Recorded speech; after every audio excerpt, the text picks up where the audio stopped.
बेवजह चिंता करना।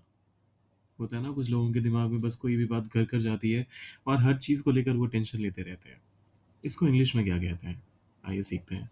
शुरू करने से पहले यशो हिंदी 121 को कीजिए सब्सक्राइब और वीडियो को लाइक भी करना है। करते हैं शुरुआत। देखिए बेवजह चिंता करना, इसके लिए आप कहते हैं टू फ्रेट ओवर। अब ये फ्रेट ओवर जो है, ऑब्वियसली यहाँ पर एक फ्रेजल वर्ब के तौर पे मैंने मेंशन कर दिया है, जहाँ पर आपके पास प्रेपोजिशन पहले से ही है। किस चीज़ के बारे में चिंता की जा रही है, तो अबाउट या फिर ऑन और एनीथिंग एल्स, उन सब की ज़रूरत ही नहीं पड़ेगी। जिस चीज़ के बारे में भी चिंता है सिर्फ उसको इंट्रोड्यूस करिए, सब्जेक्ट में को ऐड करिए और आपका सेंटेंस हो जाएगा रेडी। एग्जाम्पल के तौर पे पहला स्टेटमेंट कहता है वह छोटी छोटी बातों पर बेवजह चिंता करता है। ही फ्रेट्स ओवर, वह बेवजह चिंता करता है। ही फ्रेट्स ओवर स्मॉल थिंग्स, छोटी छोटी बातों पर, over small things. So he frets over small things. He frets over small things. दूसरा एग्जाम्पल कहता है बेवजह चिंता करना उसकी आदत है।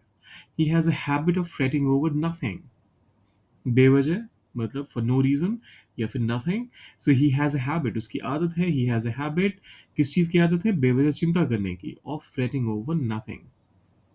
फिर तीसरा एग्जाम्पल कहता है वह हर बात पर बेवजह वजह चिंता करता है। ही फ्रेट्स ओवर एवरीथिंग।